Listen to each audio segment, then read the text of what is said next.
Now, does the Bible tell us to pray to Mary? You need to see this video. Check it out. Based on what the Bible is taught, are we supposed to pray to Mary? Good question. I'm going to ask you guys, in the Bible, how many people prayed to Mary?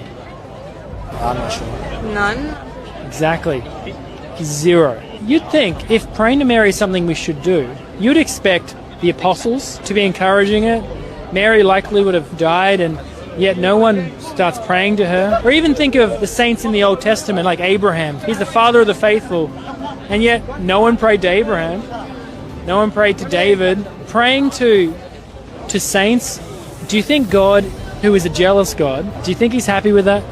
No. He's actually greatly offended. Think of prayer as like a special walkie-talkie between us and God. We get to speak to him in prayer. And so when we decide to say, no, I'm going to abuse prayer and direct it toward not God but to someone else, God's like, how dare you? I made this as the means of communication between me and you, and you're now directing it towards someone else?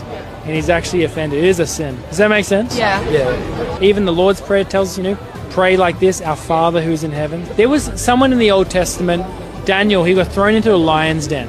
Do you know why he got thrown into that lion's den, yet God protected him in there? Because he followed Jesus. Well, it's more specific.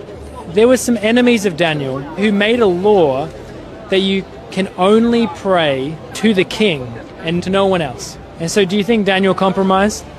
No. No, that's why he was thrown into the lion's den. And so we see when there was an encouragement, in fact a command by people, you should pray to someone else besides God, we see that Daniel, the faithful man of God, said no. I'm praying to God and him alone. And he was willing to go to the lion's den for that, and God protected him. And so you see that as an example, that even if you're encouraged by people, go pray to Mary, you say, no, I'm going to be like Daniel. I'm going to be like Daniel and pray only to God. And God will commend you for that.